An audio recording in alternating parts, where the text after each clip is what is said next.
with my weapon, Zephyr's, and shield at the ready. I snuck away from Weiss and stood near Jaune after the first group fell. Jaune had begun to shake as our turn approached. Weiss had already fallen, being 2 sections to our left. I put my hand on his armor, activating my polarity semblance.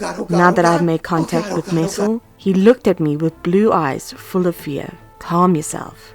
We will be fine. He still looked extremely fearful. Jaune, you will be fine, okay? I'll be... That's when our section fell. If anyone screamed, it was drowned out by the sound of gravity plummeting all of us towards the ground below. Jaune was well beneath me due to the weight of his armor.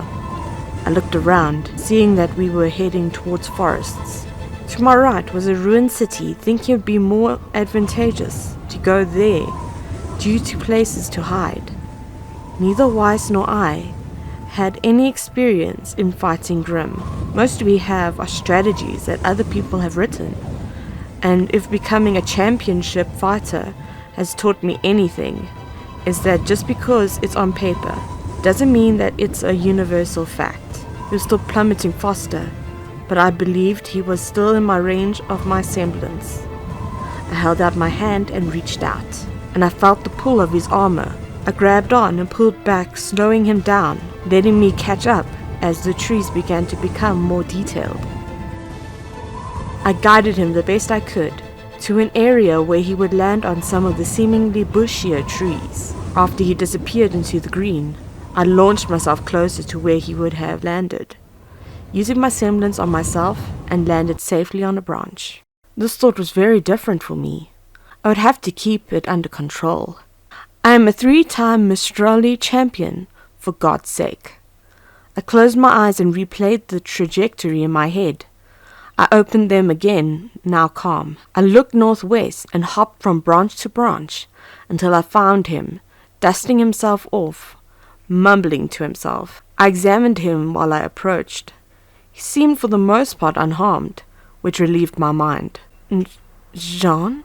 I nervously called out, and he spun around, clumsily pulling out his sword, and the sheath expanding into a shield. The sword looked like a basic broadsword, and the shield had 2 gold downward-facing crescents.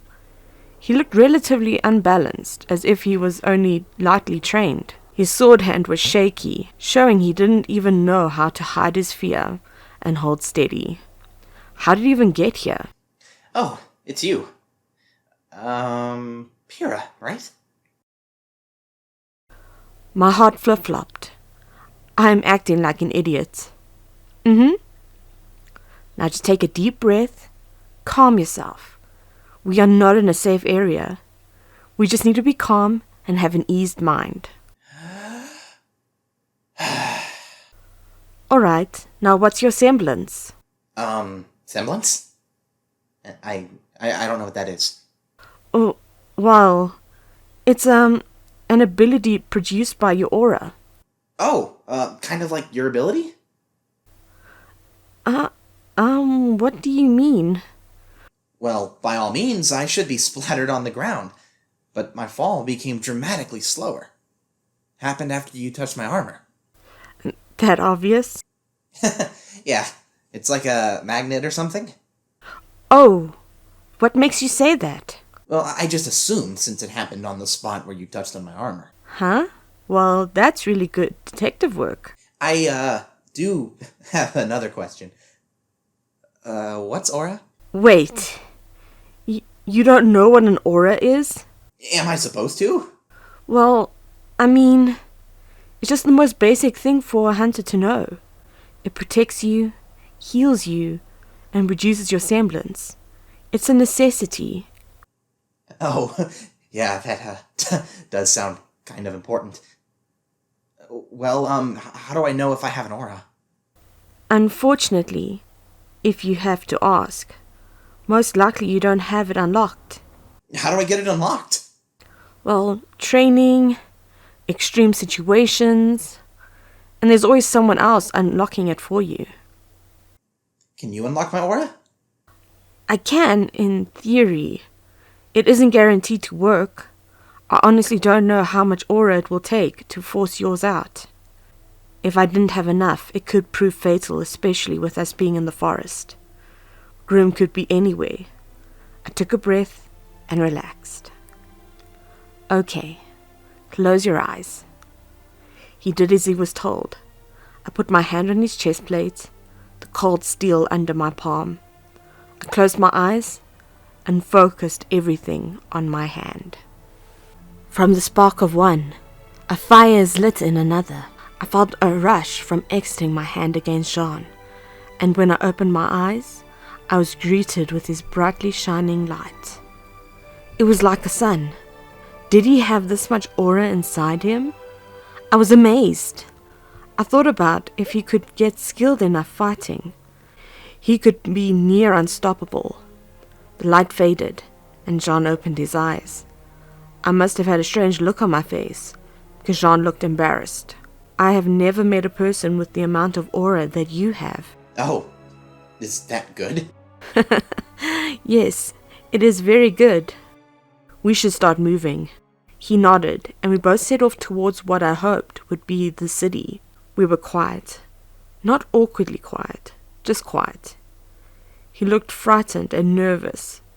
I would be lying if I didn't feel the same. I was continually praying that we'd never meet a Grimm, because I had no idea how to fight Grimm. Books can only teach you so much. I looked at Jaune as I thought this, telling him that would only add more fear to his already large bucket of fear. I swallowed my anxieties and kept moving forward. The forest was quiet, which unsettled me. After primarily being raised in a bustling city, it was just too different and nerve-wracking. Hey, Pyrrha? Why'd you choose me? What do you mean? I mean, you said your symbol was... Semblance. Semblance was polarity, right? I just, felt my fall slow as I was going down.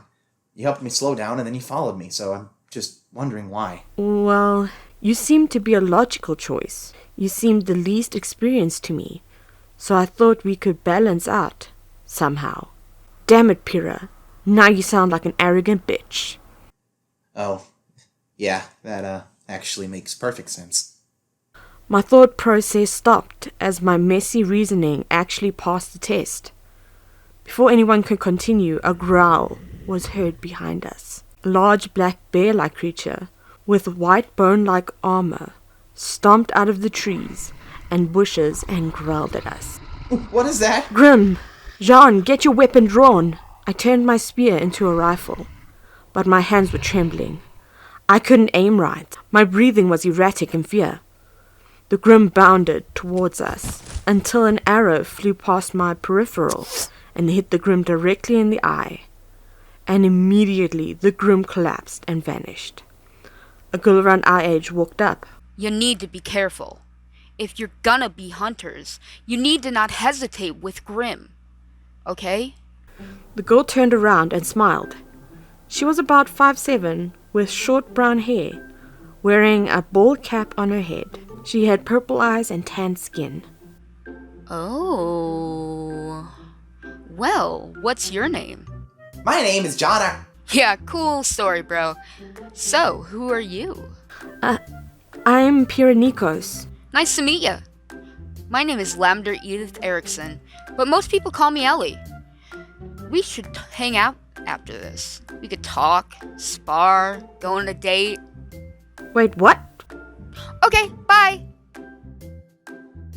Well, she was... Let's just keep moving. Come on, Jaune. We're going to try and find an artifact and get out of here as soon as possible.